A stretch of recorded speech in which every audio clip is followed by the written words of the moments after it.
昨儿新搞的货，还没刷机呢。3千，收不收？收。老样子，长湖东路32号，小梦二手手机收购。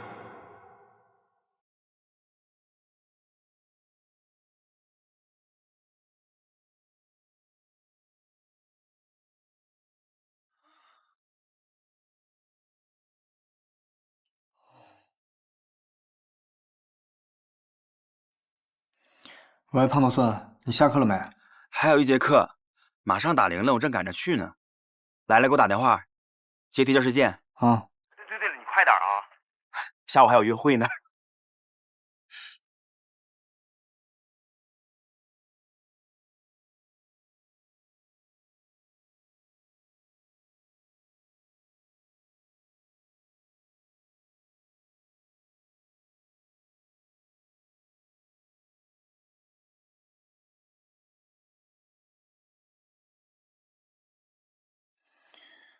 你怎么来了？有事吗？没事儿。没事就请回吧。不是，话没说完呢。没事儿就不能来聊会儿天了。这孩子不让人把话说完。能进吗？能进吧。好，那我进来了。哎，今天收拾挺利索啊。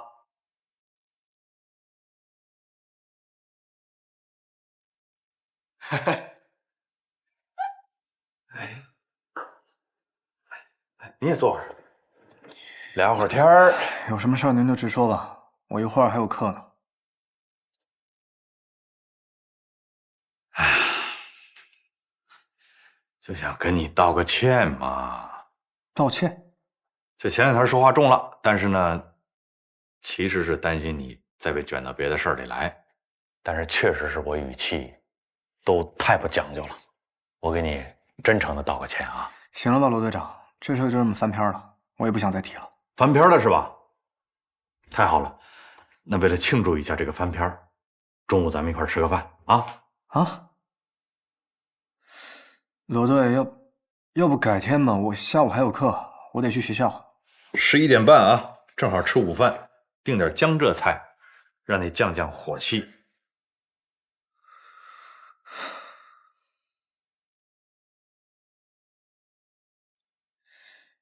你们现在刑警支队这么闲吗？还真是，省里边来了个领导，人家在指导工作，我就没事了。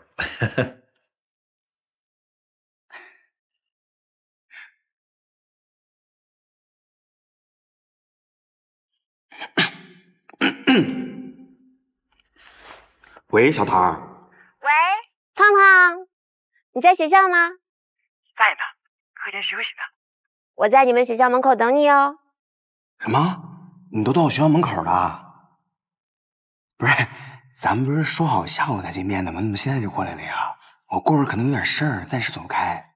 那可太遗憾了，本来今天中午我想跟你一起吃午饭的，既然你没时间，那就算了，我去找其他的朋友了。哎，你别，我协调一下啊，稍等一下。最近没什么不三不四的人来找你麻烦了吧？啊，没事，有你，哎，啊，啊，哼哼，哦，我有点急事儿，那外卖来了，你先收着，我马上上来，哪儿也别动啊。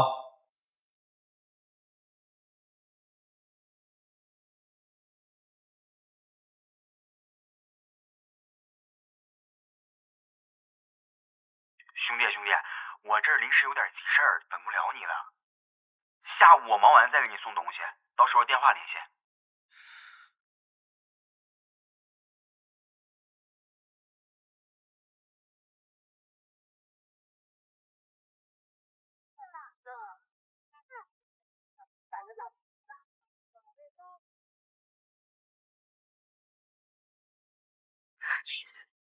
你干嘛呀？你在干嘛呀？不听庄文杰吗？咱们俩说的什么远程监控？你跑他们家干嘛去了？你不当面锣对面鼓，你套不出来有效信息，你懂不懂？少跟我来这套偷消息，我看你就是打草惊蛇。谁蛇呀？人家信任我，我们俩很熟。罗坚，我告诉你，你要是打乱我的计划，让走私集团产生警觉，你就等着处分吧。至于？你把这车开过来干嘛呀？这么大阵势。对吧？我认识的罗坚可不会犯这种错误。说实话，到底有什么事瞒着我？我瞒你什么了？一切尽在掌控。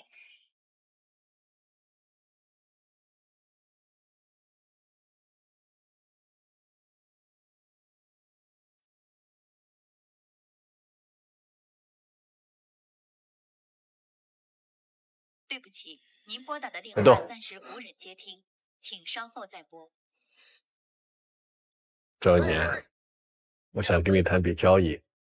苏队，庄姐出门了。先跟上，上车。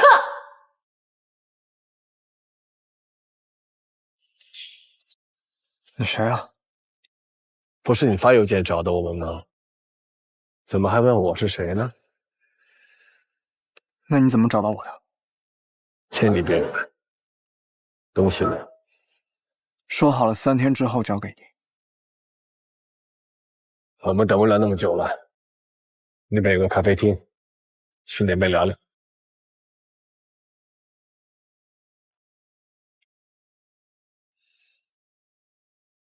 讲讲你的朋友林芷月、孙志先。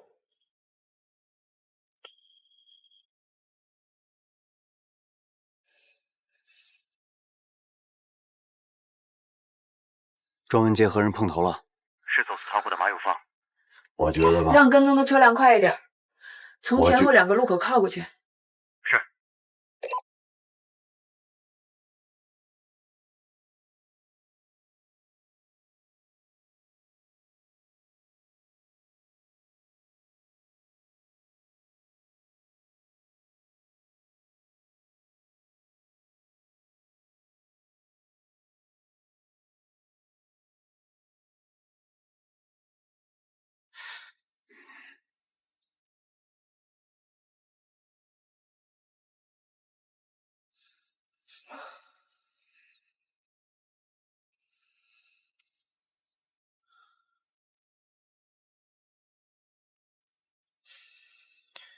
你把他俩怎么样了？你放心，到目前为止，他们俩还没出任何问题。一个去约会了，另外一个去找手机了。你安排的？对呀。不过接下来会不会出什么问题，就看你的态度了。你想怎么样？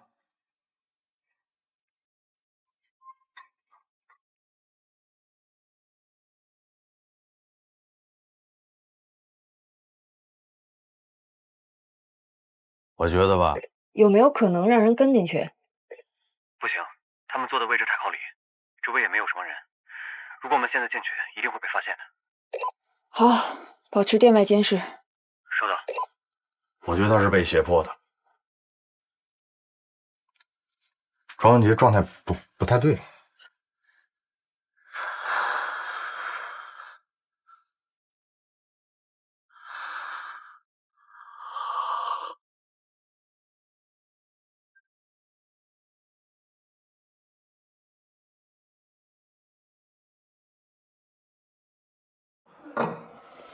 我要你在游泳馆拿的东西，只要你老老实实把它交给我们，你的朋友就是安全的。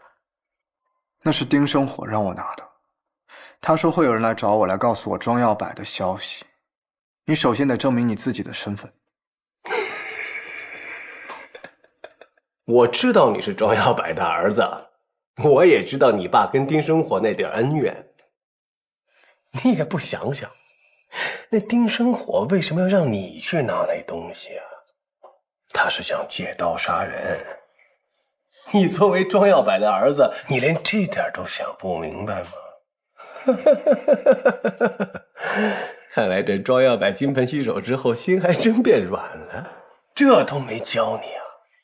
金盆洗手。想退出这行，哪那么容易啊？江湖传言，你爸当年偷洛神的时候，跟警察通风报信，还把丁生活给关金库里了。结果怎么样？你看他落得什么下场？还不是让警察给逼死了？这叫什么？狡兔死，走狗烹。那在当年他为什么？我时间有限，赶紧说，东西在哪儿？我没带在身上，我要时间去取。好，你可千万别跟我耍花样。我要的可不是你在隐形眼镜店买来的那个。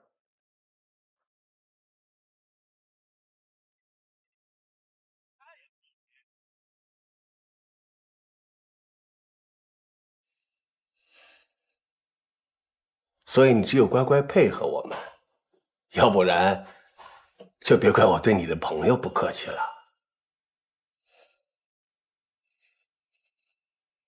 孙志坚的宿舍有个黑色行李箱，东西就在里边。给他打电话，让他的室友把箱子送出来。学校门口停着一辆银色捷达，让他把箱子递给司机就行。我早打过了，打不通。那是我们让你打不通的。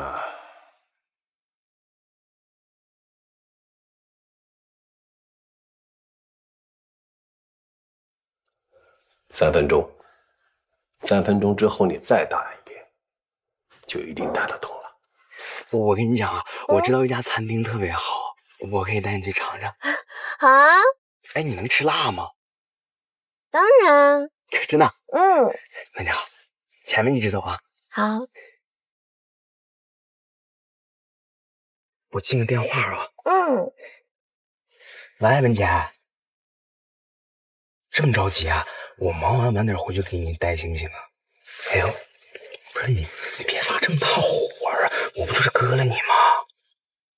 哎呀，行，你这样啊，我现在马上打电话叫人把箱子送到门口啊。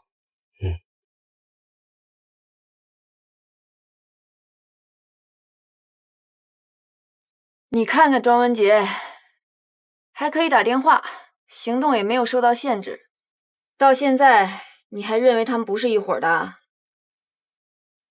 箱子我们已经拿到了，还有最后一件事，在我们确定东西真伪之前，你得跟我走一趟。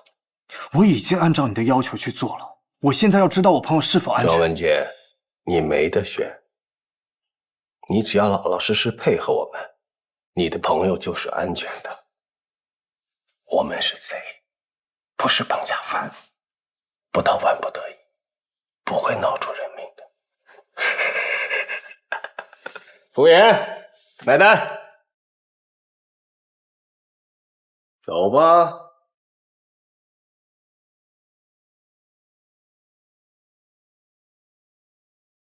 苏队，两人谈话结束，正在离开咖啡厅。目前确认犯罪嫌疑人有2名，马有芳和庄文杰，注意他们的动向，必要时可以采取抓捕。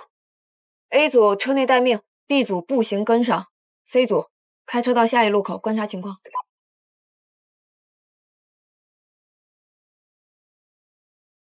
干嘛去啊？我出去的。去哪儿？我透口气儿。上哪儿透口气儿？咖啡厅。咖啡厅不需要你。我需要咖啡厅。这水喝多了，上厕所。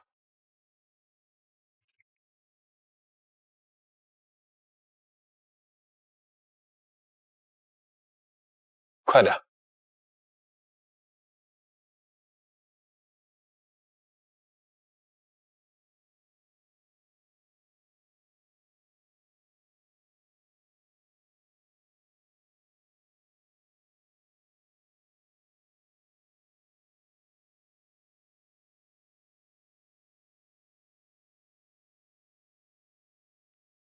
去哪儿啊？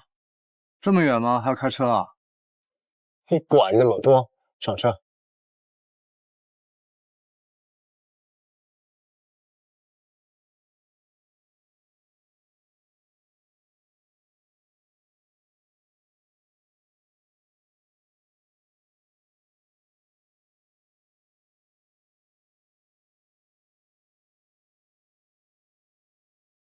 苏队，马有芳开车走了。跟上他们。是。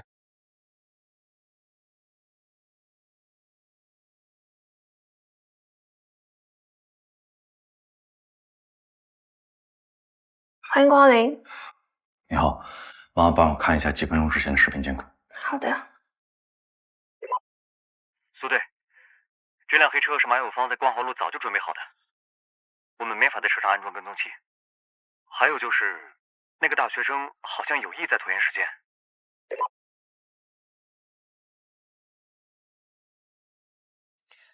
收到，一定要跟紧这辆车，千万别跟丢了。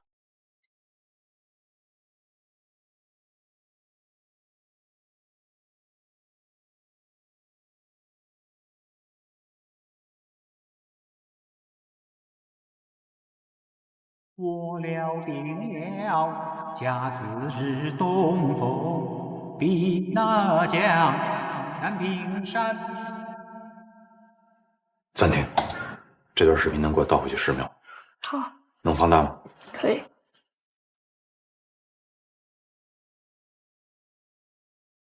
开始。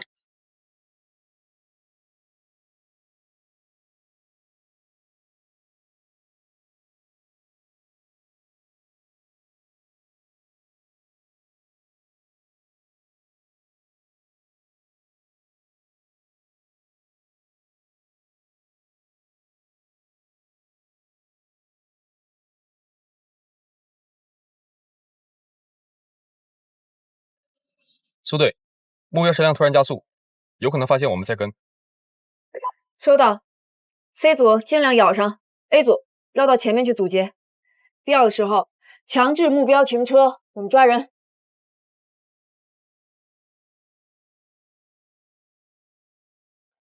廖上大志，廖上大志，在呢。您说。现在马上给我确认一下庄文杰那2个同学，林芷月还有那个小胖子的安全。确定好消息之后，马上告诉我。明白，马上确认。干什么呢？庄文杰确定就是被胁迫的。你怎么知道的？咖啡厅的监控。庄文杰用手打出的摩斯密码给我传递的信息。所以说，苏英同志，我们现在不能让马有芳把他带走。如果把他带走了，庄文杰就成人质了。如果他成了人质，好，我们现在跟踪也好，抓捕也罢，都被动了。他知道我们在盯着，还同意和马有芳离开。万一他留给你的信息是故布疑阵，所谓的同学被跟，也是转移你注意力的幌子呢？庄文杰被胁迫，你在监控里看到了。你哎，小胡，赶紧开车跟上 A 组。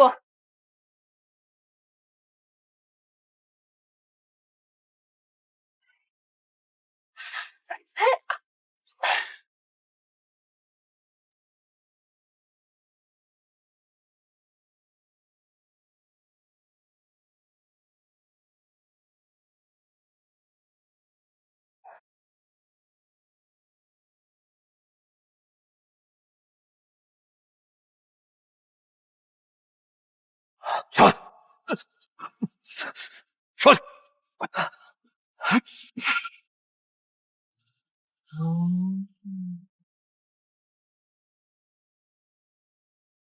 随队，目标车2分钟前进入青城跨区隧道，我们已经提前绕路过来，可以在隧道出口堵住他们。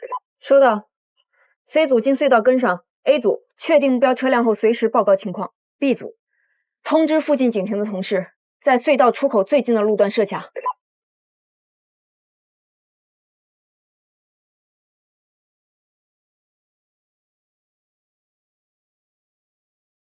苏队，情况不对，我们在马有芳的车里只发现他一个人，庄文杰不在车上。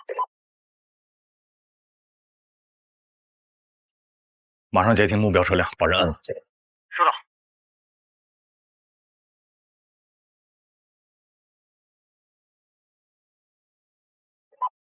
苏队也是这个意思。B 组查看目标车辆经过隧道的3分半里，所有进出隧道的车辆信息，务必查到哪辆车转移了庄文杰。B 组收到 ，C 组收到。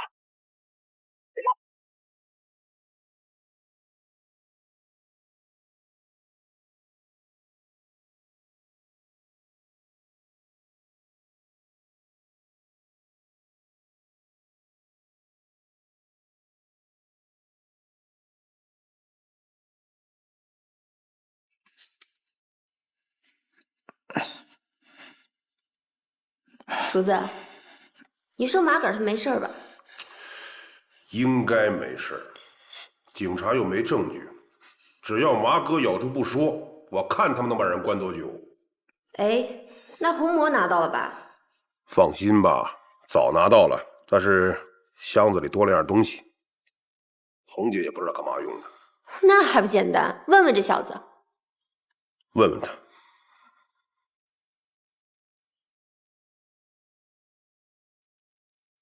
小子呀，我问你，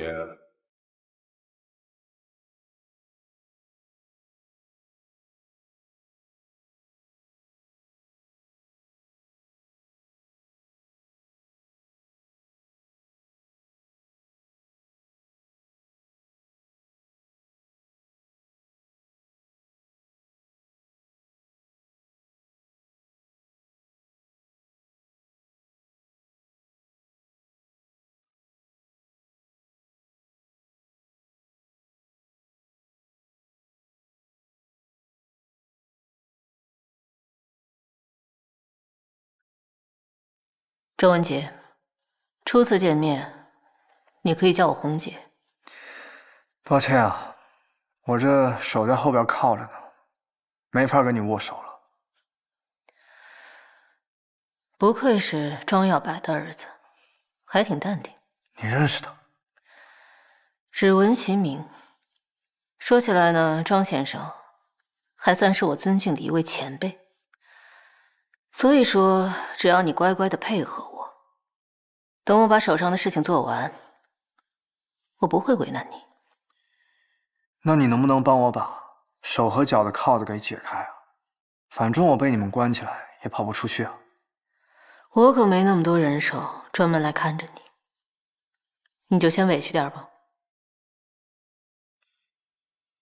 你亲自来找我谈话，应该不是为了来安抚我的吧？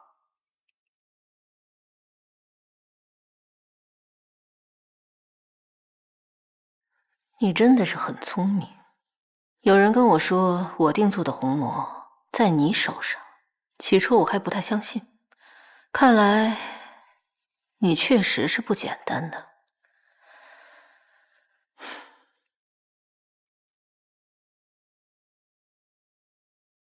庄文杰，你告诉我，这是什么东西？我不知道啊，这不是你们要的东西吗？我能不能问你个事儿啊？是谁告诉你红魔在我这儿的？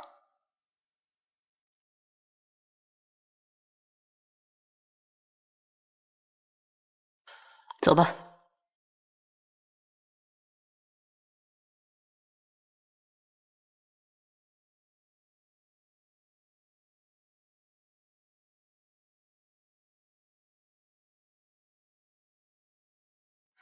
哎，问出什么来了没有？马有芳嘴很严，只说庄文杰和他是朋友，两个人见面聊了聊天，准备一块儿到青城市郊的农家乐吃饭。过隧道的时候，庄文杰说有事，临时下车拦了出租车走了。胡扯，这一定是胡扯！我告诉你，庄文杰肯定是受他胁迫才出来的，所以我们现在第一要务要找到庄文杰人在哪儿。第二，隧道进出车辆跟踪的情况怎么样？你得告诉我。先不说这个啊，你怎么确定庄文杰就是被胁迫的，而不是跟走私集团有关联呢？如果按你的说法，他就是个普通的大学生，那这些人费尽周折要带他走，到底是为什么？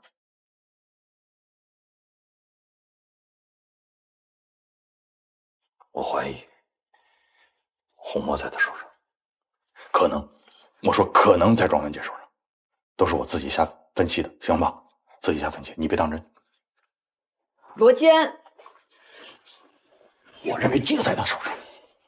为什么？我跟你讲，丁生火专门暗示庄文杰去逐浪游泳馆拿东西，他有可能还真去了，并且碰上李淑婷了，我猜甚至他们发生了冲突。但是我敢肯定的一点，他没有把东西给到任何一人，他没有自己站队到任何一方。为什么？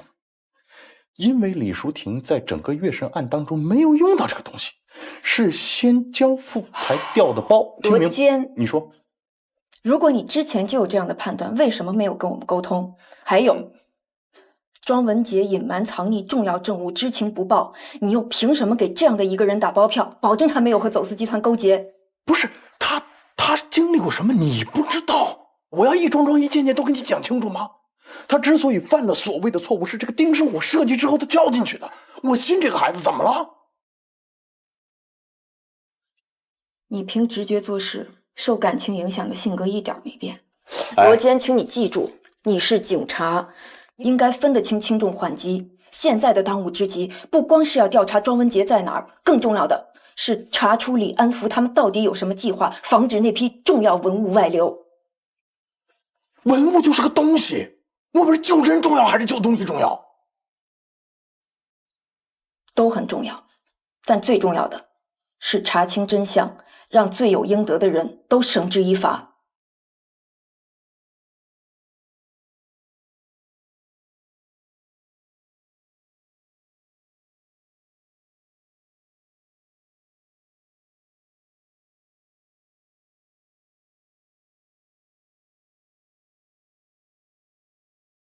哎，爸爸，这是什么呀？爸爸想考考你，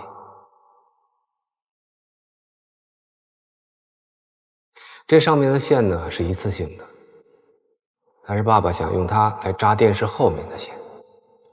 你有什么办法能够在不破坏它的情况下把它打开吗？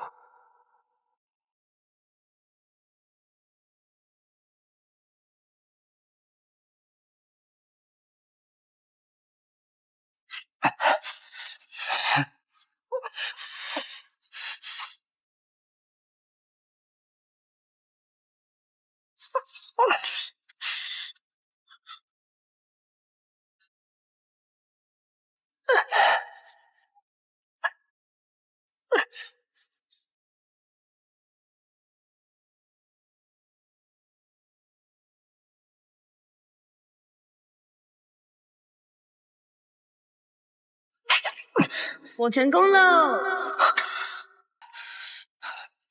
干什么呢？老实点！我想去厕所，放我出去吧，憋不住了。开门进去，让这小子消停点。开门啊！我哪有钥匙你开？不是，厨子没给你钥匙啊？我以为厨子把钥匙给你了呢。算了，这小子也消停了，你应该没事。手也捆着，脚也捆着，这门不是还锁着呢吗？他还能跑了不成？这里空气太差了，咱们呀出去透透气啊！啊，走吧，走吧，走吧，这小子真能折腾，老实点！哎，快走吧！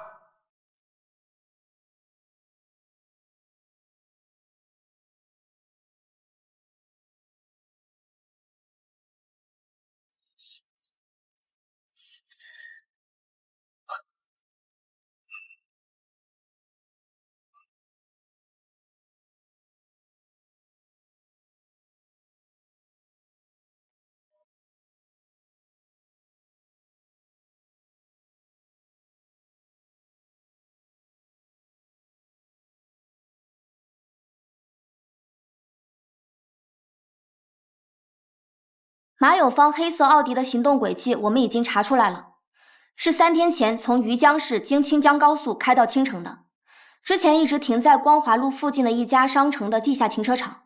今天上午9点13分的时候，被红姐犯罪集团的成员于田开到光华路辅路上，然后就是固定时间段经过隧道的车辆排查。马有芳的车上应该是有干扰器，导致监控信号中断。我们无法判断马有芳的车辆大概在哪个路段停留，只能靠我们大致的推测，有可能将庄文杰转移的车辆有11辆。我们的人现在还在交通队那边细查这些车辆的行动轨迹。至于李安福那边，我们盯了1天了，他好像待在酒店里，一直都没有出去过。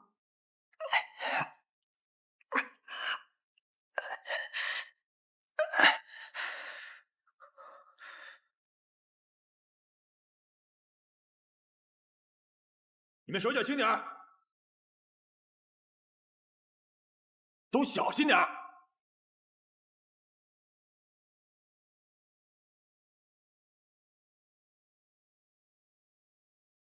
来，进去，请放啊！哎，这可是要出口的建材，弄坏了得赔美金，知道？哎，哥们儿慢点啊！啊，好。哎，说你慢点儿。哎，怎么开车的啊？慢点开。哎，知道。都是贵重东西，还有你，过来，往这边来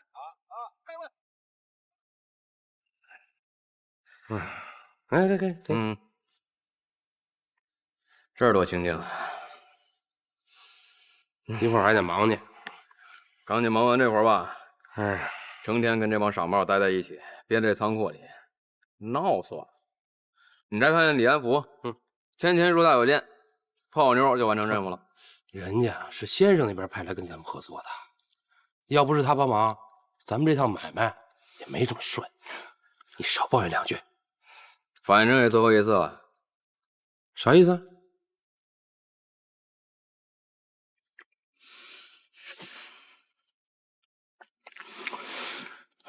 我跟你说啊，厨子哥有一次喝多了说，红姐想踢了先生，自己去能落山。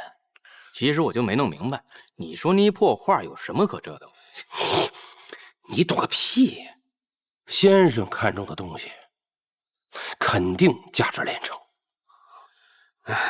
随便吧，赶紧忙完就行。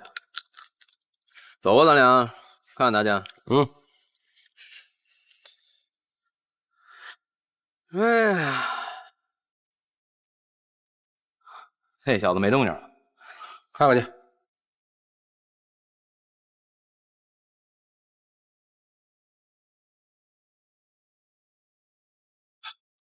站住！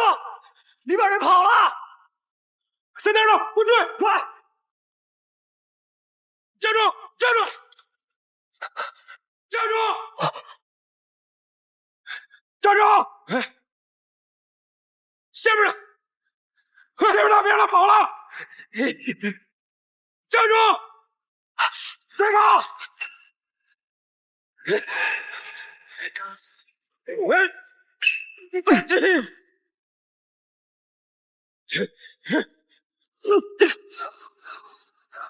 站住！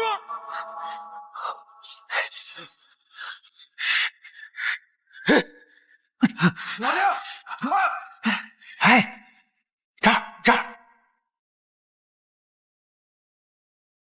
快！走！啊！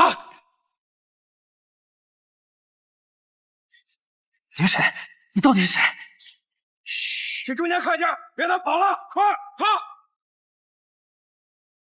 这边。快！外星人，快点，快点，快点，别让他跑了！这屋呢？开门！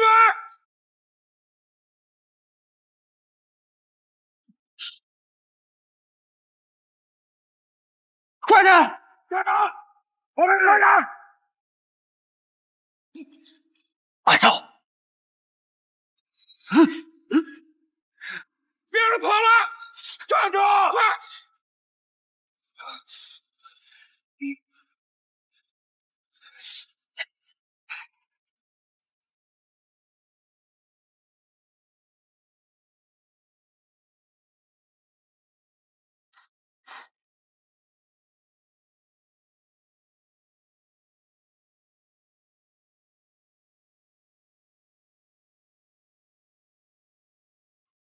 怎么了？你连个学生你都看不住吗？给我去找去，找不着我弄死你！吴姐，庄文杰跑了，现在怎么办？庄文杰很有可能去找警察去了。叫李安福，提前行动。是。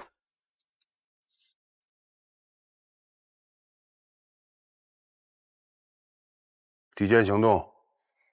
刚接到消息，李安福出酒店了，一辆豪车专门来接，车牌有登记信息，我的人已经去查了。那他这边有动作，是不是就说明红姐那帮人开始执行计划？关键是咱还不知道这个红魔要用到什么地方。我的人跟着他，看看他去什么地方，再做判断吧。我也是这么想的，但是呢，我现在有一条小担心啊。不对啊，庄文杰来了，他说要自首。啊？你说你被限制了自由，那你是怎么逃出来的？还有，红魔为什么在你手上？这些我都会交代清楚。但是现在时间紧急，红魔已经被红姐他们带着离开了。我现在担心的是，不管他们的计划是什么，他们很可能已经开始行动了。所以我们的当务之急是要搞清楚他们的目标。没错。你是来自首的，交代你的问题就好。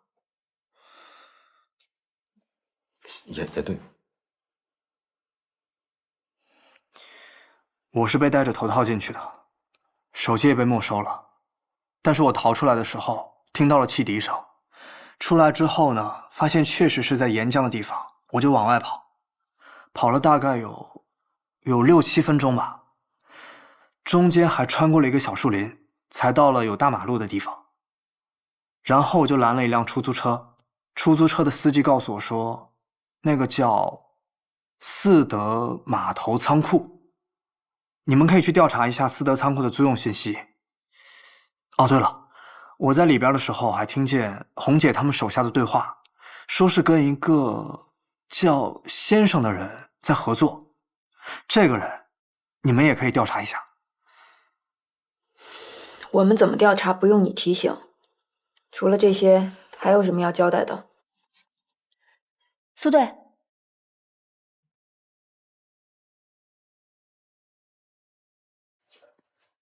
你再好好想想还有什么线索。我们跟李安福的车到了一个码头，他们俩换成了一艘豪华快艇离开了。我们已经联系了水警部门协助我们，也调查了那艘船的登记信息，登记人是叫杨勇。可梁洛欢名下有游艇，他们怎么会用到杨勇的呢？我们联系了海警部门，想办法追踪上他们。我逃出来的时候，看见门口他们雇佣的工人在往车上搬好几个那种木箱子，木箱子上面标注的是建筑用的承重砖，上面还有砖的规格。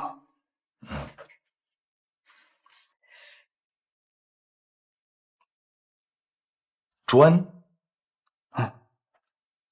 查一下梁洛欢跟杨勇的社会关系，要快，有消息直接发我手机上，快去。是。怎么了？有一个新闻，不知道你看过没有？说有一伙盗墓的把这个棺椁上面的浮雕啊都给切割了，然后用那种空心材质的东西给搬出来了。到了目的地之后呢，再整体复原。他刚才说，他看见四德码头上工人运的是砖，如果要是空心砖，这帮人会不会就这么干？现在的关键是运输渠道，我猜红魔一定跟渠道有关。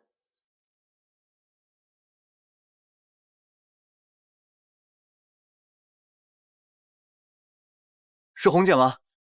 梁小姐派我来接您。红姐，车到了。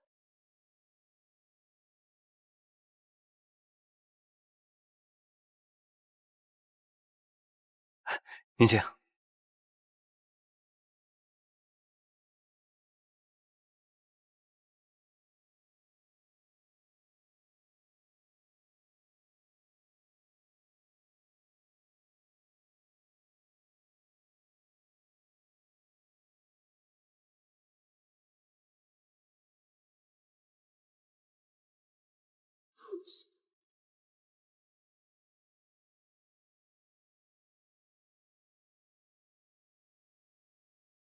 庄文杰，审讯暂时先到这里。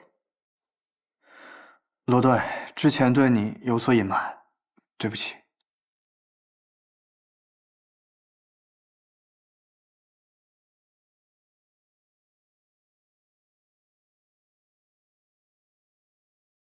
我的人刚刚查到，梁洛欢的父亲有一个至交叫杨勇，杨勇夫妻没有孩子，就把梁洛欢当做自己女儿。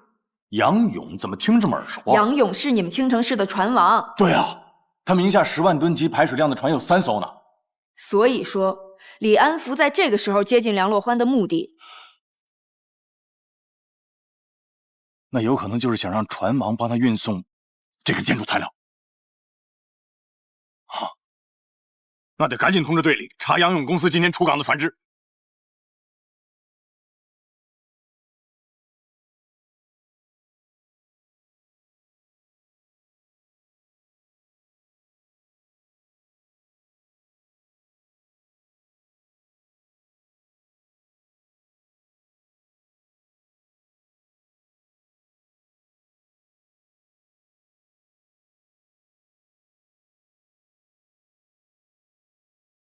姐，嗨，欢欢，这是我姐。姐姐好。你好，总听我弟弟提起你。你说这次啊，要不是麻烦你，我们还真是没法准时把这批货交到对方手里。谢谢你哈，欢欢。哪有什么谢不谢的呀，都是帮俊涛救急嘛。不过姐姐这次真的没有必要亲自派下面的人来压货，我们的货轮啊，从来没有出过差错，货物安全是完全没有问题的。我们不是担心货物，是想着已经麻烦你们帮我们改了航线了嘛，安排2个人上船，就想到了地方以后，尽快的和对方去对接，这样不耽误你们太多时间。还是姐姐想的周到。那我们上船吧。走吧。哎，好，走。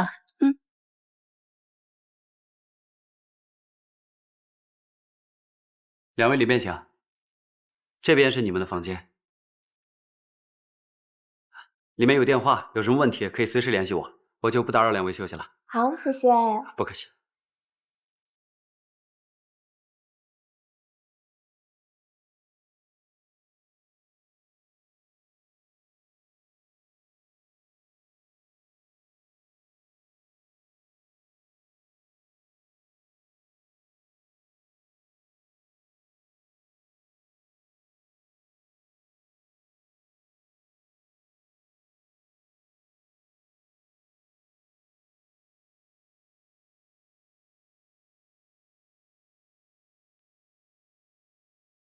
杨勇还帮一些港澳台的富商做珍贵艺术品的报关和运输。他有一艘货轮金良号，每个月都会帮一些正规拍卖会和艺术展运送跨海的拍品，这些珍品都价值不菲。报关后会被放在杨勇船上的特制金库里。最重要的是，这个金库只能由金良号的船长杨勇的虹膜扫描开启。所以说，他们伪造的虹膜是金良号船长杨勇的虹膜。没错。接近梁洛欢就是为了利用杨勇货轮的金库。除了棺椁，那些陪葬品他们肯定也想一次运出海。金良号的金库是他们最好的掩护，只要在里面的东西报关后，他们利用虹膜偷偷打开金库，将陪葬品夹带进去放在里面，这样就能在船长的眼皮子底下让正规货轮合法的帮他们干非法运输。明白。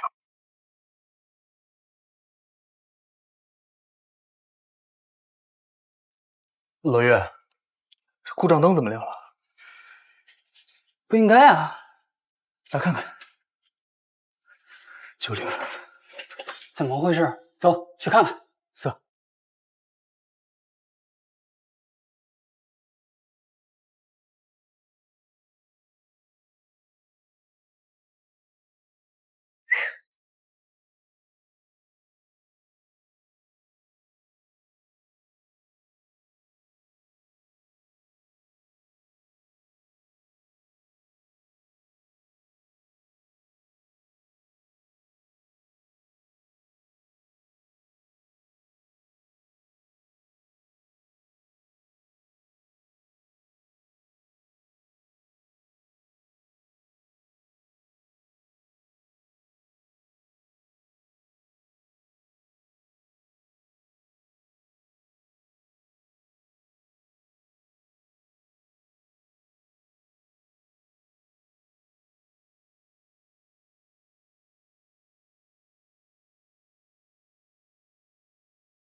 李总啊，你就放心吧，这货我给你安排的明明白白的。是，这次呀还真是多亏了你们，主要是时间太紧了，给您添麻烦了。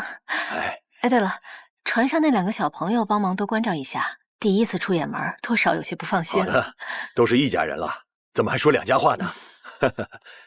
哎，你们2个什么时候结婚呢？让我这个做叔叔的早点喝上喜酒。杨叔叔，您说什么呢？杨叔，欢欢交给我，你就放心吧，我会照顾好她的。哎，这样吧，等您忙完这一趟回来以后啊，咱们找个时间聚一聚，我和洛欢的爸爸就把婚事给定下来。好啊。好，再次谢谢您啊。没有，给您添麻烦了。那就这样。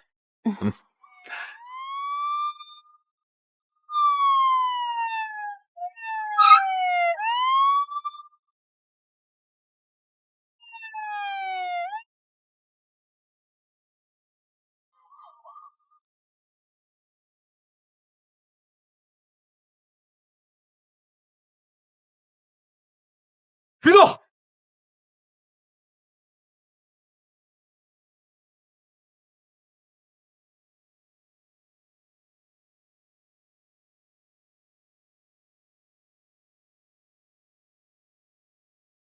我们在船上发现了分割成建筑砖材的棺椁浮雕，金库里也发现了被盗的陪葬品。你的同伙已经全部落网，盗窃、走私他们都交代清楚了。你说说月神之泪吧。什么月神之泪？丁生火你认识吧？算认识吧。有的时候找他帮点忙。介绍点道上的手艺人认识。我们抓到的苍蝇胶带，红魔是丁生火找他做的，真正的委托人其实是你吧？那掌纹呢？这是什么东西？我不知道啊。这不是你们要的东西吗？丁生火找苍蝇不光做了红魔，还有一个掌纹。我说警官，你把我给绕晕了。我没让丁生火做什么掌纹。可两样东西是放在一起的，约好去取的是李淑婷，掌纹也是李淑婷打算偷到月神之泪的重要工具。你说这事儿和你没关系？月神之泪不是我让李淑婷去偷的。李淑婷到了青城之后，她就没跟我联系过。那我问你，既然李淑婷很久没跟你联系了，李淑婷身亡，知道庄文杰身上有红魔的只有他，你们又是怎么盯上庄文杰的？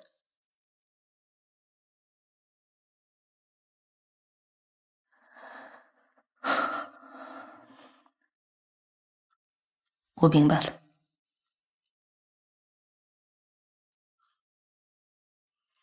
我被他利用了。说清楚点，被谁利用？丁生火答应帮我做红魔，却安排李淑婷去取，其实就是故意把月神案栽赃给我。李安福跟我合作之后，故意制造出命案，就是为了让你们盯上我。什么狗屁合作呀！他就是为了把我卖给警察。他？你说的这个他，是不是被称作先生？你们是怎么知道先生的？是不是红姐说的？我就知道这个女人靠不住。逐浪游泳馆，你是不是在那儿办过会员啊？李淑婷认识吗？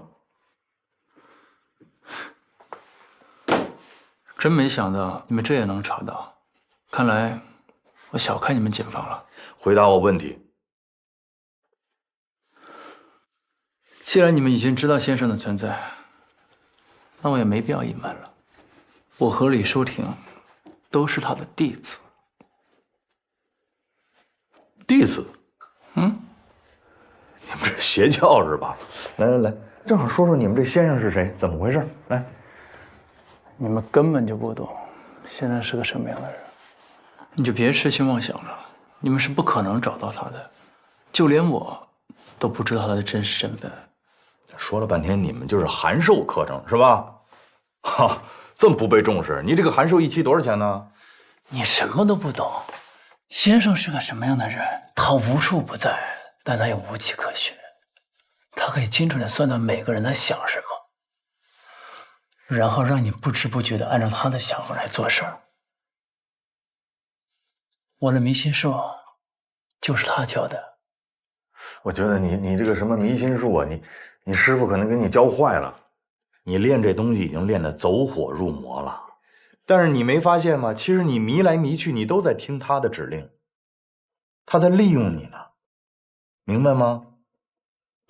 不，是先生他救了我。把我从毫无意义的人生里拉了出来，拉到电信诈骗了。我问你，之前的电信诈骗案是不是你这个师傅教唆你的？好，那么换个问题，你跟红姐的合作是不是也是你师傅安排好的？让你去电信诈骗，弄出人命，吸引我们警方的注意力，把所有的矛头再指向红姐，然后她想干嘛就干嘛，最后你怎么安排啊？你师傅跟你说了吗？你师傅拿所谓的迷心术把你从什么无聊的人生当中弄出来，你用迷心术把王雪弄死了，然后最后的结果你跟王雪没区别。你现在也好，还是红姐也好，不就是他安排好的炮灰吗？不就是这意思吗？你还不明白吗？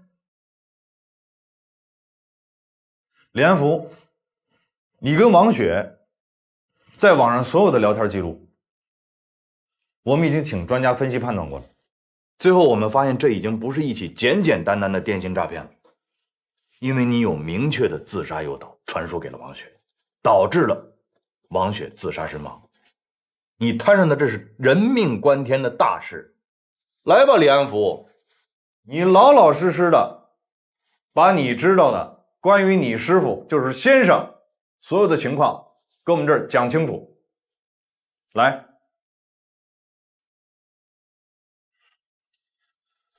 快点！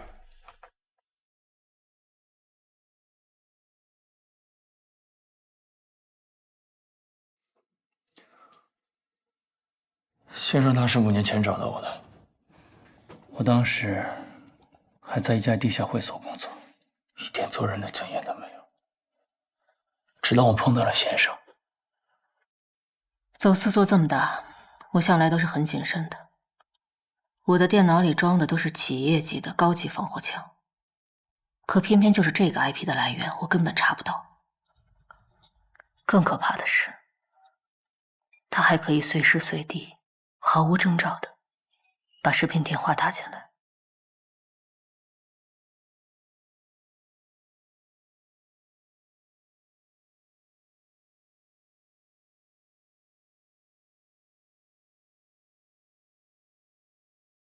我也很好奇，也想看看对方究竟是谁，怎么会有这么大的本事？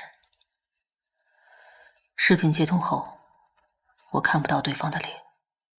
他穿着一身西装，戴着手套，手里还挂着一只银手杖。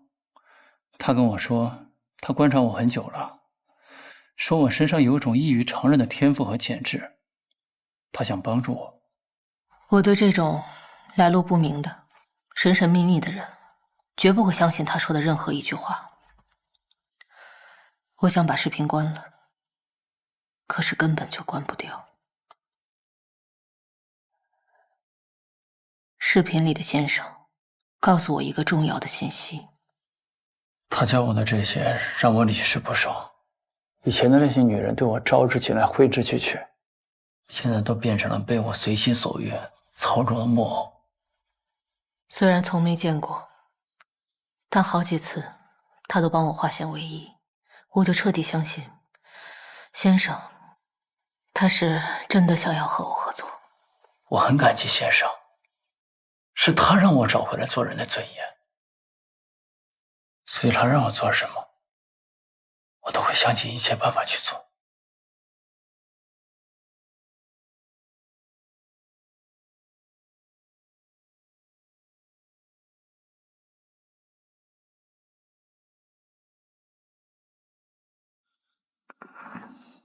陆队，直到现在才跟警方说明情况，是我的问题，我向你们道歉。道歉有用，要我们警察干什么呀？虽然你没有犯罪故意，但你把东西藏起来了啊！当然，你这个今天提供的线索，确实帮我们破获这个走私案有一定帮助，一定程度上，也确实破坏了犯罪分子的犯罪计划。我是被那个丁生火给骗了。我之所以这么做，是因为你爸。我想来想去，也就这点事儿嘛。丁生火跟你爸有仇，所以他老拿着这个事儿来诱导你。我给你提个醒啊，过去的事儿不能老缠住咱们自己。你还有未来，你还年轻，你得专注眼前的这个事儿。丁生火，法律可以制裁他，你得迎接美好的光明的未来，是吧？老队，你刚才讲这话啊，特别像我们的辅导员。我跟你开玩笑似的吗？能不能严肃点？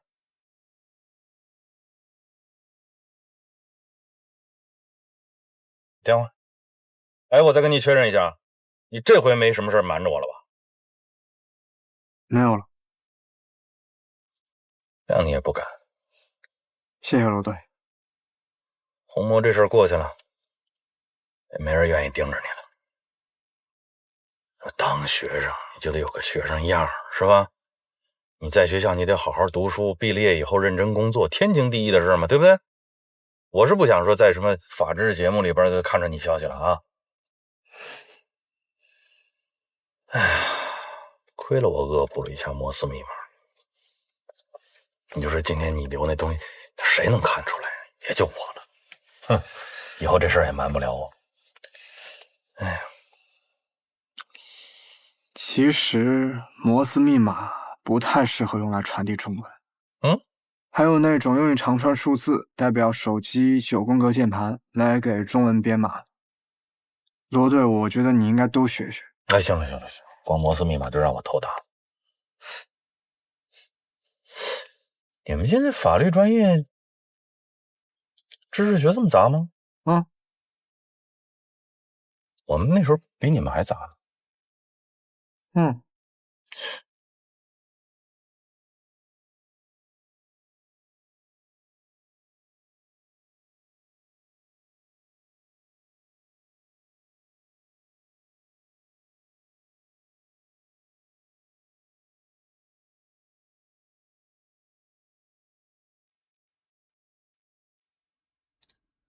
你没走啊？恭喜恭喜！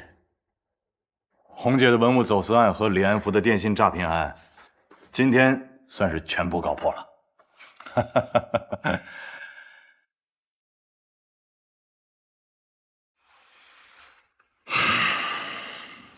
本来要给你报备一下的啊，我们队呢打算坐庄，请你和你的战友们来顿大的，咱们以茶代酒，一是给你们庆功，二也算是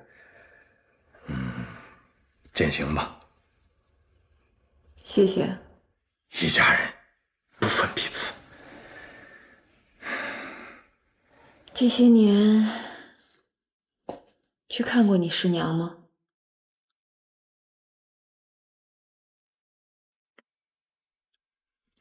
是，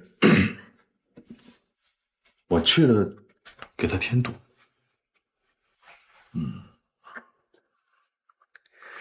哎呀，你们这一走也不知道什么时候能回来啊！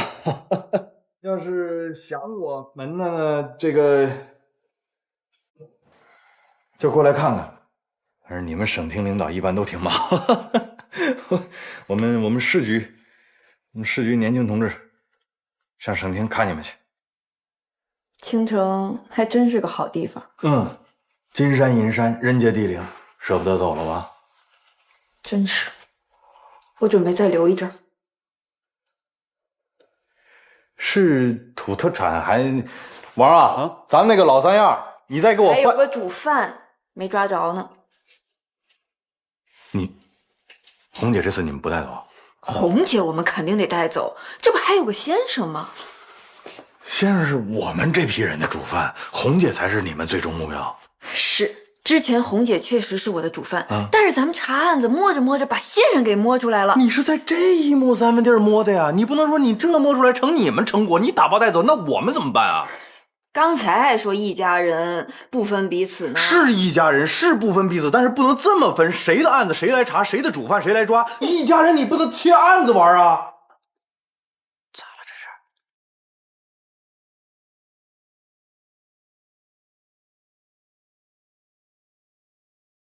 吵起来了？没事儿，没事儿。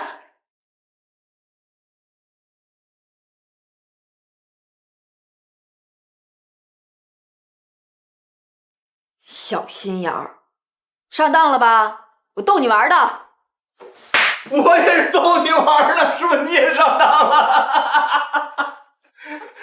哎，老同学呀，知根知底儿啊！你以为我不知道你是啥人呢？但是，我还真的知道你的日常安排。老赵天天逼着我，哎呀，这个苏英同志来一趟，帮了咱们这么大的忙，走的时候你怎么地不得给人拉个横幅，敲个锣，打个鼓啊？你悄悄告诉我一下，哪天走？明天。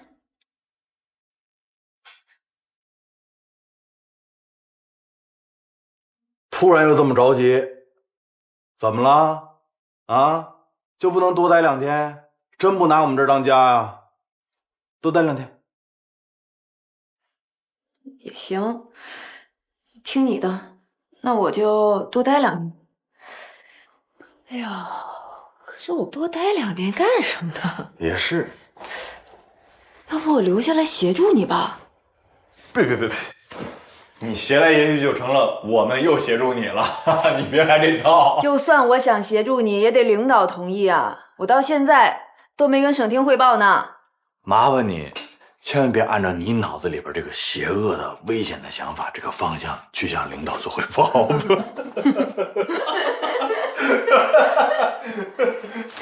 那我给你提个建议吧。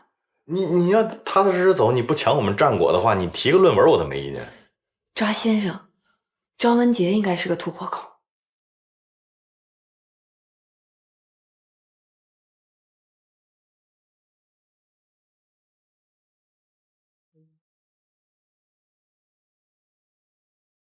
哦，要修表啊，明天赶早啊，也打烊了。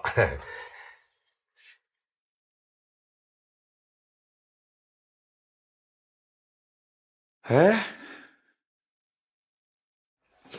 年轻人，你想干什么？今天在四德仓库救我的人是你吧？救人？哎呦，你也看见了，我只是个修表的，什么救人不救人的。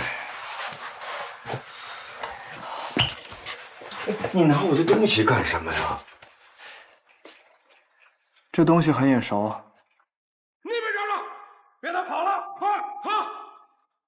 连工具还没收呢。看来今天那件黑色风衣应该也放在店里面的吧？要不我去找找。你是怎么认出我的？上次我来过你这儿，你听声辨锁和用钩针的手法，跟今天在四德仓库的那个人一模一样。还有，你这家店以前是我家的老宅，天底下没有那么巧的事儿，你跟我肯定有什么关系。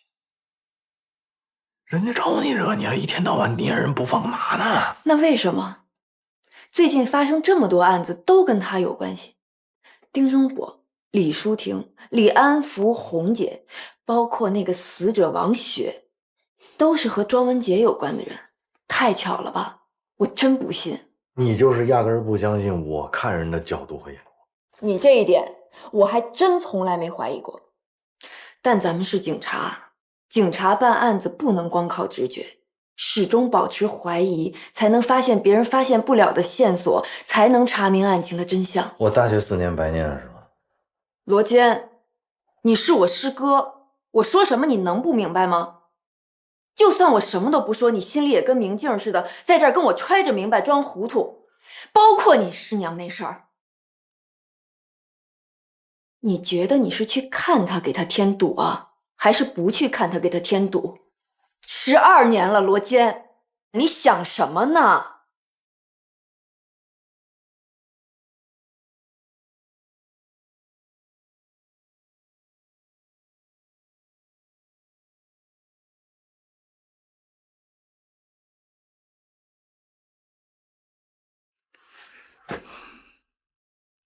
你跟姚白一样，脑子好，眼睛毒啊。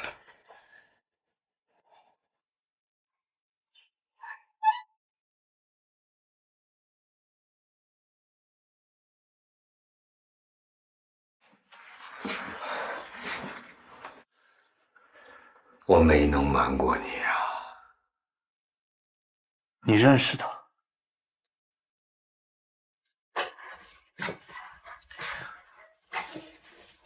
我姓许，叫许正清，跟你父亲是同门师兄弟。如果按照辈分来讲，你应该叫我一声大伯。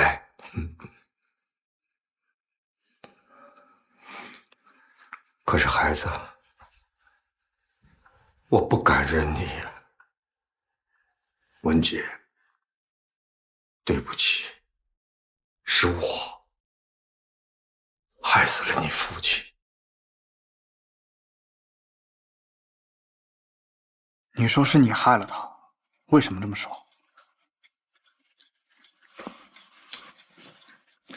你看，就在这个老宅里，我跟你爸从小一起长大，从你爷爷的身上学了一套敲门溜锁的江湖本事。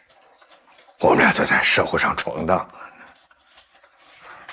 那个时候年少无知啊，干了不少坏事。我记得我们俩偷的第一样东西是睡莲，当时这副睡莲是在一个归国华侨手上，被藏在了他别墅的保险柜里。要打开这个保险柜，必须用2个人配合的点珠法，所以我们俩就去了。印象中，我小时候没见过你。我跟你父亲合作到了98年底，那个时候，他遇见了你母亲。他告诉我，他不想干了，他想过安稳日子。再后来，就有了你。那期间，虽然知道彼此的消息，但是从来没见过面。直到了12年前，也就是2007年。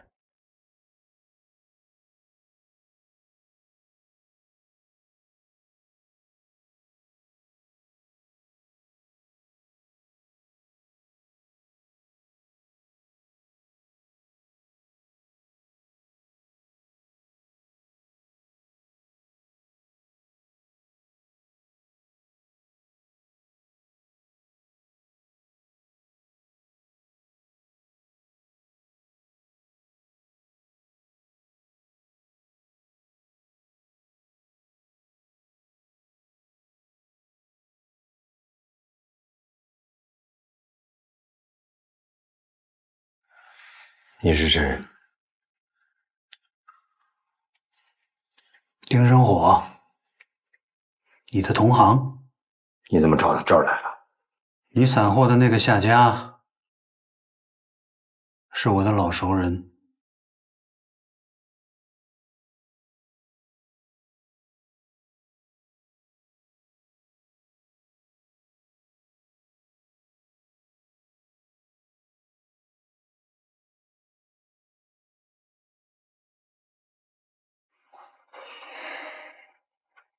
不紧张，我想和你来谈笔生意。坐。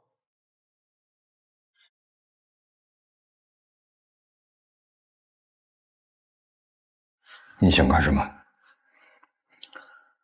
许先生，我知道你手法高超，这么些年行走江湖都没有露出马脚，所以想邀请你干一件大事。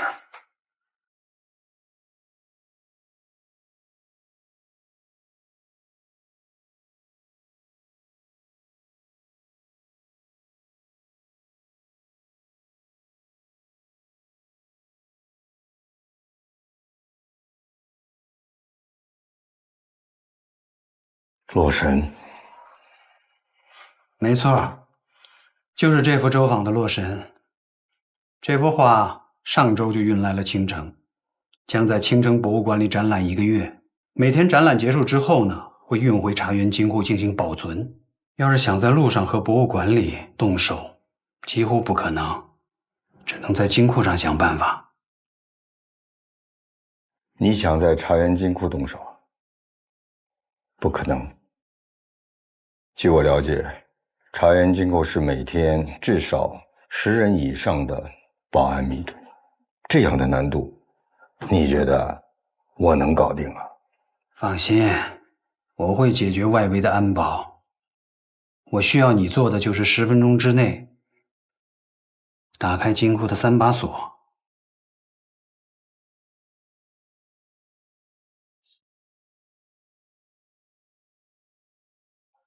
我的诚意很足，你可以放心开价。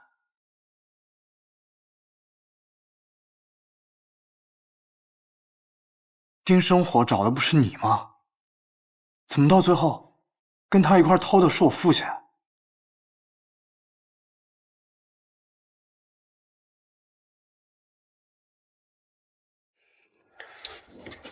当时我一直在研究啊，怎么样才能打开金库的大门。我研究来研究去，我觉得我做不到。想来想去，你父亲可以，我就把你父亲推荐给了丁生火。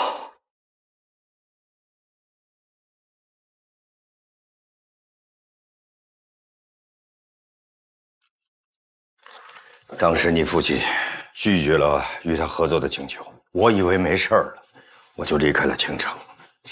可是这个丁生火他没有放弃啊，他为了威逼你父亲，居然在你母亲身上下手。你说什么？中途出了岔子。今儿买了你们娘俩喜欢吃的菜，等着我给你们烙一手。你怎么来了？我老婆呢？李子来面生，怕你老婆看见我害怕，就让她在楼上休息了一会儿。放心，一点没伤着她。你到底想干什么？我就是想表达一下和你合作的诚意。曹宇，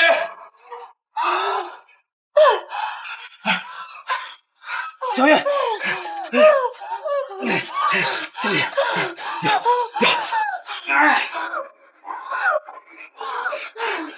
小雨，小雨，认真点，小雨，张嘴，张嘴，小雨，小雨，小雨，坚持住啊，小雨，小雨，小雨，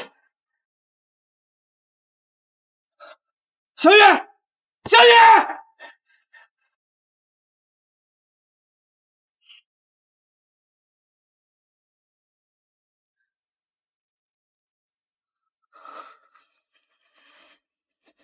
所以我母亲是因为这件事情才去世的，而不是因为她生了病才。你当时在学校，所以你不知道。爸爸妈妈什么时候回来啊？妈妈可能还需要再检查一段时间，别着急啊，赶紧睡吧。那我乖乖等妈妈回来，不要骗我哦。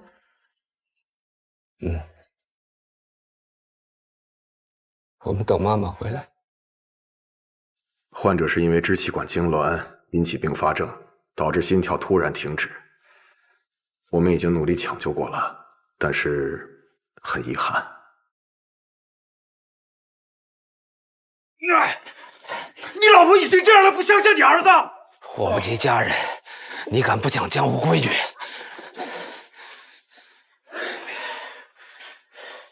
什么年代了啊？谈什么江湖规矩？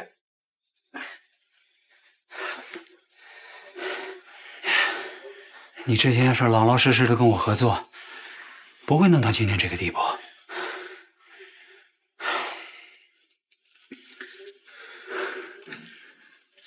最后再给你一次机会，帮我弄到洛神，你拿上钱，和你儿子踏踏实实的过上下半辈子。你老婆的事儿呢，确实是个意外，我也不想搞成这样。之前我给你加100万，为你儿子考虑考虑吧。由于我的无心之举，竟然酿成了大错。后来我就劝他带着你一走了之算了，他说不行。这帮人要偷洛神，洛神图上藏着秘密，这个秘密意义重大，而且跟庄家有关，不能被这些人得到啊！秘密？什么秘密？要白他没有细说，我也不好问。他只是说这帮人势力很大，逃到哪儿都不是个办法。我隐隐的觉得，他好像是预感到了什么。观众朋友们2007年6月12号，我在电视上看到了洛神被窃，以及你爸爸开车坠江的消息，随即撞向路边的护栏，导致护栏破裂。该车也因为惯性的作用坠入江中。据悉，驾驶人为612洛神盗窃案的重点嫌疑人。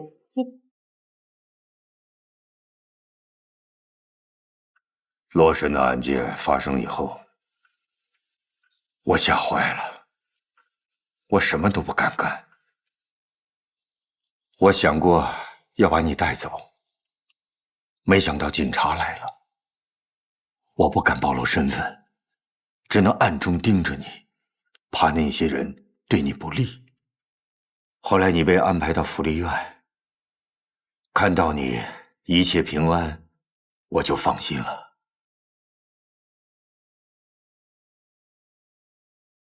后来我金盆洗手，躲了起来。几年之后呢，等这个案子渐渐的平息了，我才敢出来。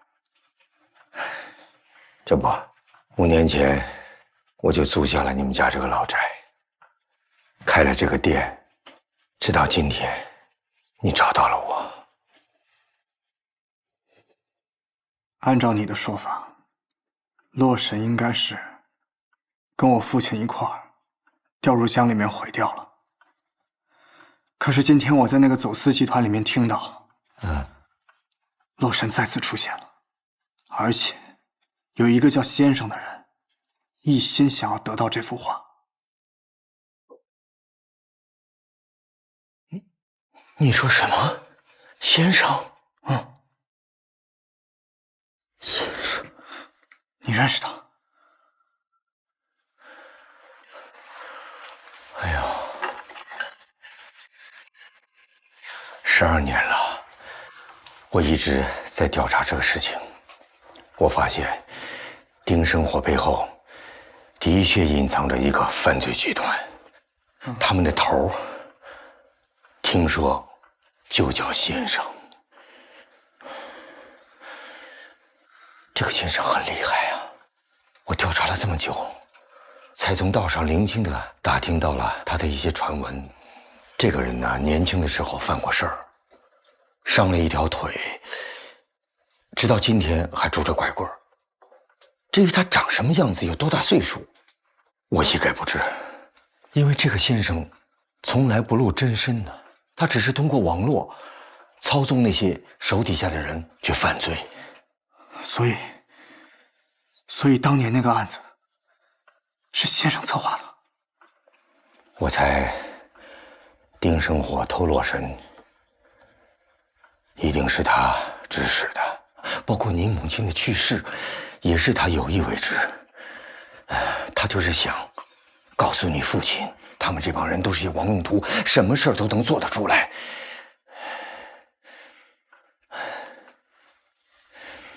这样想，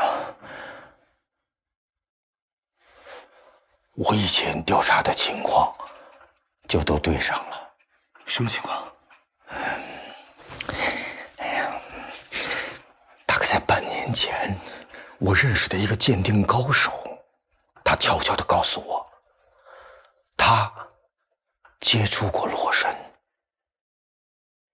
那个鉴定师叫长乐，他表面上是古玩店的老板，实际上是黑市里鉴定字画的高手。我告诉你这件事儿，已经是冲着咱们几十年的交情了。不过这个我懂啊，兄弟啊，这可是块烫手的山芋，盯着他的人很多。我劝你呀，别掺和。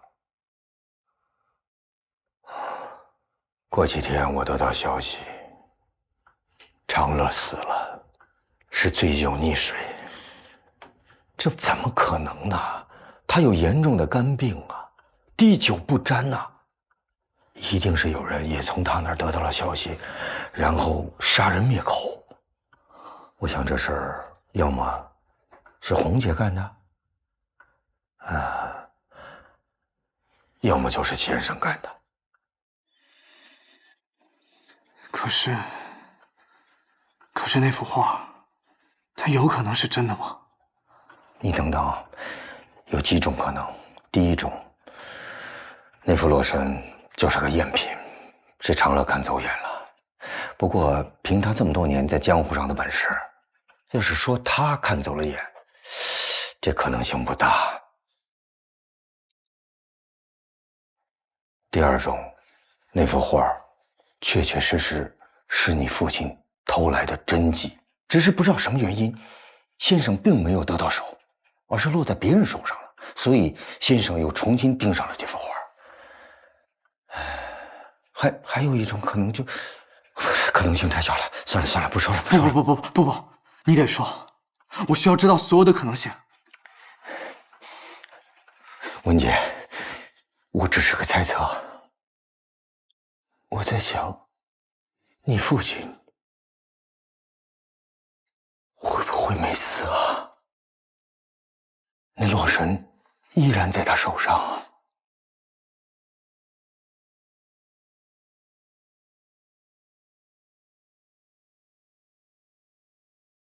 这12年来，我一直在猜测，你父亲会不会没死啊？可是，我不相信一个父亲会这么狠心呐！12年来，居然不想见他的。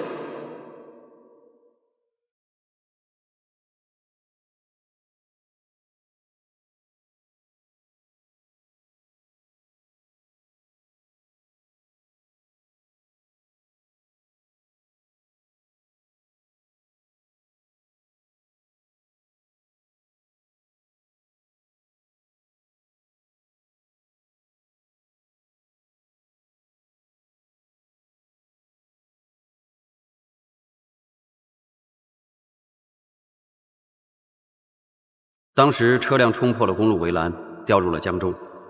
之后，我们把这辆车打捞起来的时候，车上的挡风玻璃全都碎了，车辆整体进水，但车内并没有发现你的父亲。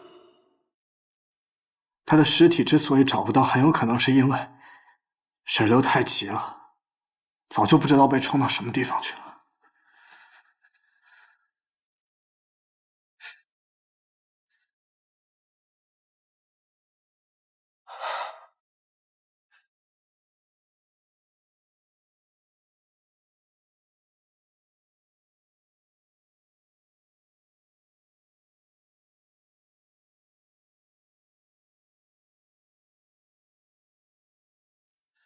这次案件的侦破呀，离不开2位的精诚合作。苏云同志，我们得感谢省厅对我们的支持和帮助啊。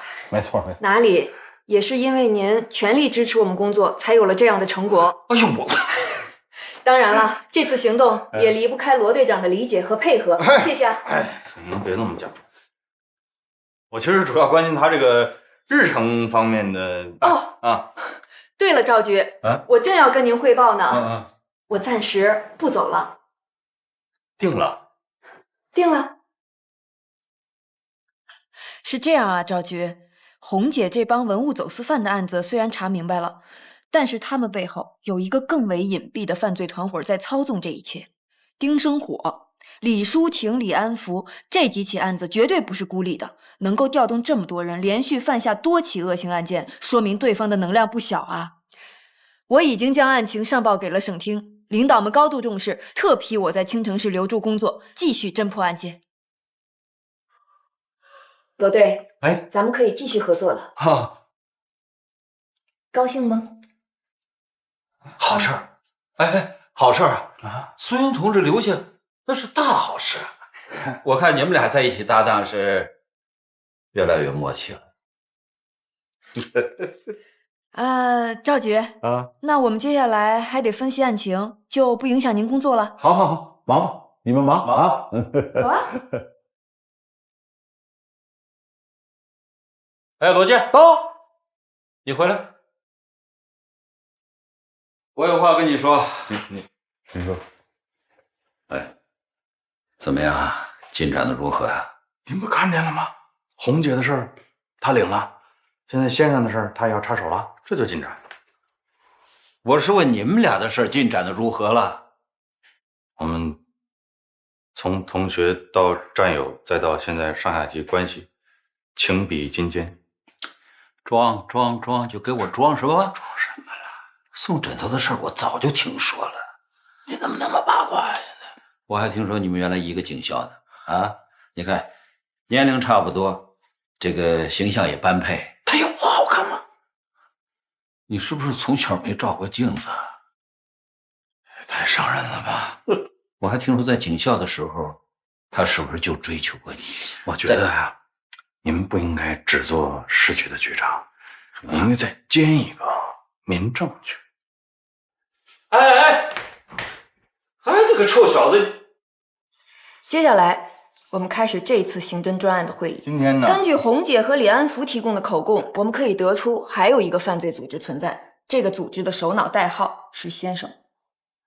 廖双，讲一下目前搜集到的这个先生的信息特征。好。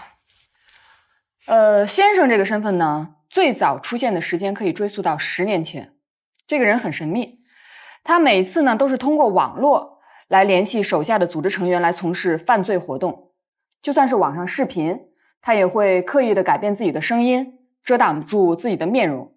不过从我们掌握的这些信息来看呢，这个先生很有可能是一名男性，身高在1.75米，左腿微跛，习惯戴手套，用一只黑色的拐杖。这是目前掌握到的信息。据李安福交代，他和李淑婷都是先生的徒弟。在月神案的时候，我就怀疑李淑婷把月神之泪放到水池里，应该是给他同伙的。现在想来，那个人很可能就是先生啊。大志，之前月神失窃案接触过水池的人，你们排查了没有？排查完了。那天经过水池的一共是146人，主要是酒店客人、展厅工作人员，剩下还有14人，无法确认身份。小叶，哎，罗队，您说。那个大厅的录像准备好了吗？啊，从大厅到现场周边以及外部环境的所有监控，我都保留下来了。投屏给大家伙看一下。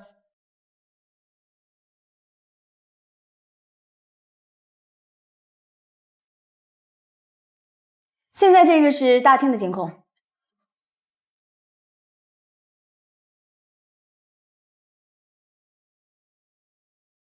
来，下一个。再下一个。下一个。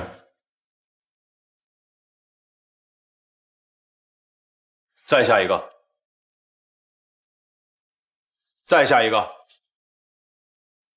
停！右上角这个，放大。这个人有问题，继续监控他，看看他去哪儿了。哎，你怎么还叹上气了？怎么了？你是高兴了，手机找回来了，可是我呢，我这小唐再也没有联系我了。我给他打了无数个电话都没通，他肯定是把我拉黑了。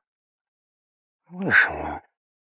为什么呀？你说他是不是嫌我给他搭配的电脑方案不够好啊？哎，您好，我是那个建设东路326号的房主，对，我叫庄文杰。身份证后6位，210315。我想跟您确认一下我那个房子的租户信息。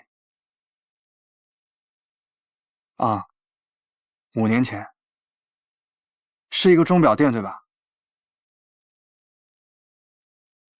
好的，谢谢啊。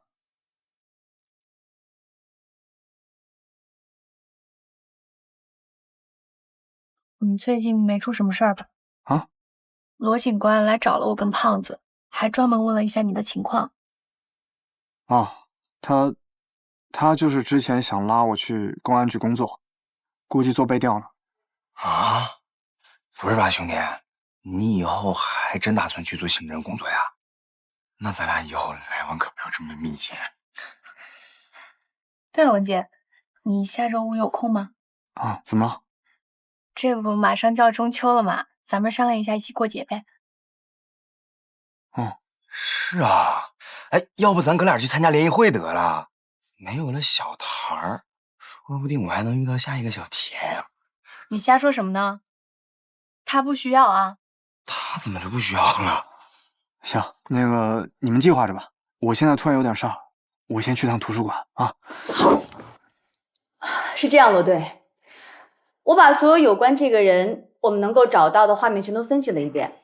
首先可以肯定，这个人是在刻意躲避所有的监控，而通过这个画面可以看出，他最后的出走方向肯定是朝商业街方向走了，而那里的人流量密度大，人员复杂，我们想要继续追踪的话，恐怕很有难度。这刚有点线索又断，确实很奇怪。确实挺奇怪。你怎么看？这个人在水池边停留了2次，如果他就是这个先生，完全有时间把月神之泪带走，他为什么没这么干？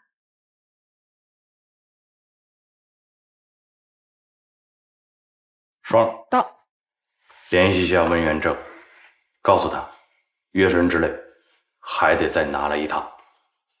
小川，这边走。难得遇到你这么有灵性的孩子啊！我再强调一下啊，你要是哪一天不搞法律了，欢迎你来我这里啊。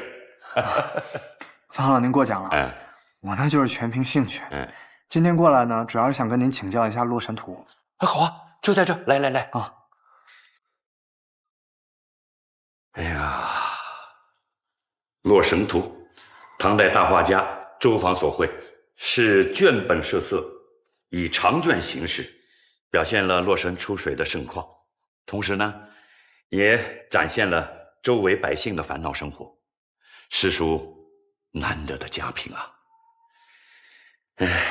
不过你现在看到的这幅啊，是根据以前拍摄的照片还原的现代的仿制品。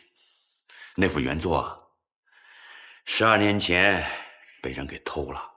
要说起这幅画，也算是命运多舛。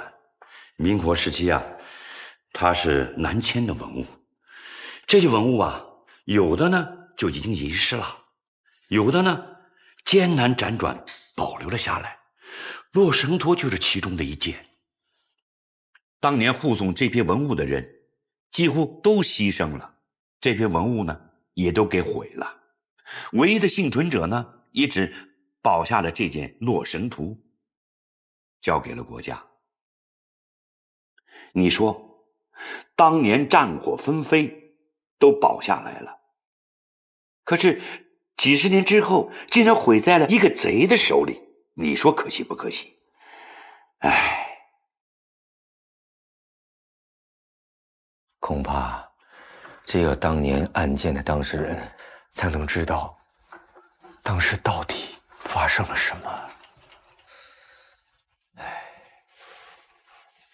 这丁生我没法问呐。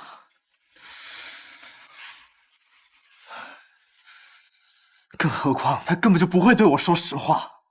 之前那几起案子我也感觉到了，丁生火、偷月神之泪那个女人，还有李安甫，他们不过就是棋子罢了，背后一定有一个人在操纵着他们。现在看来，那个人就是先生，所有的真相只有他一个人知道。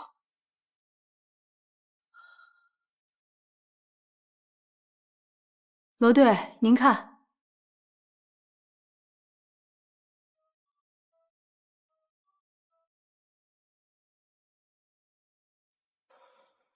这项链没什么不对啊。你等会儿，往上，停。怎么了？这是一个啥？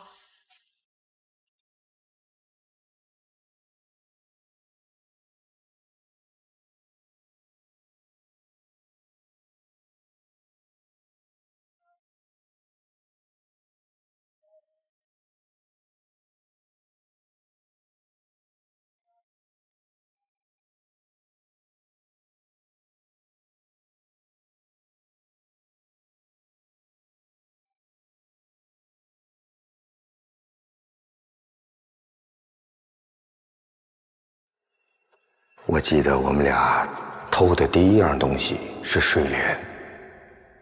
当时这副睡莲是在一个归国华侨手上，被藏在了他别墅的保险柜里。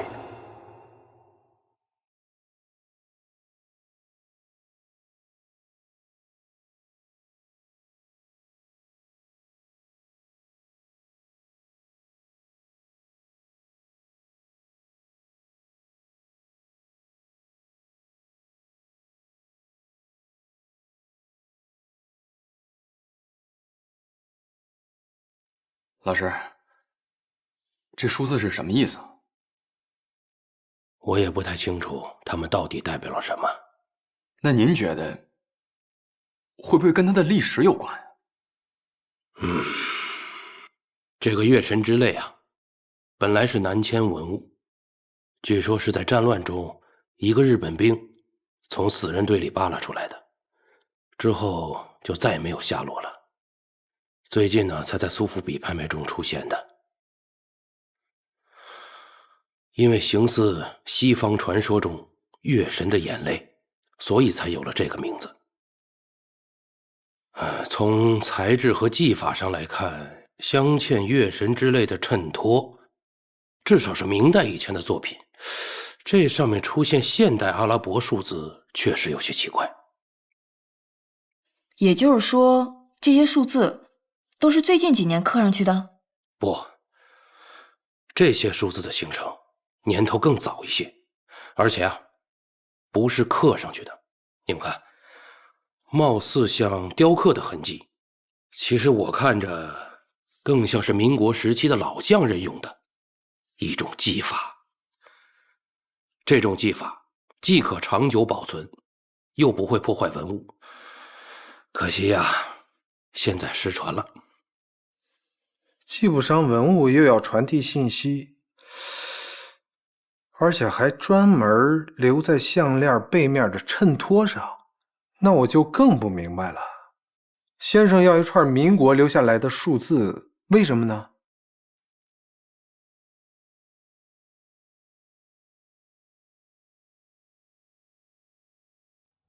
那个鉴定师叫长乐，他表面上是古玩店的老板，实际上是黑市里鉴定字画的高手。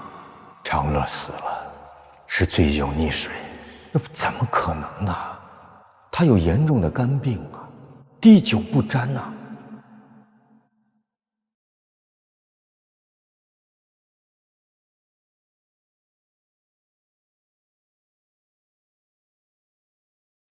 哎呀，你怎么又来了？不是告诉你了，不要再来这。我需要跟您谈谈。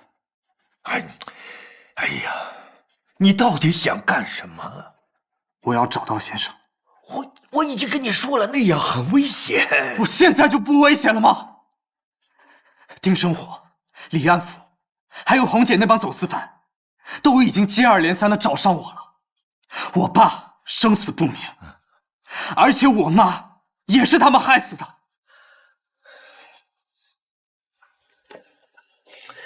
你冷静一下，是术不好，没本事，没有保护好你。可是你不想一想，我明明知道那是个悬崖，我不能让你生生的往下跳吧？与其一味的逃避退缩，不如主动出击。就算是万丈悬崖，我也愿意跳。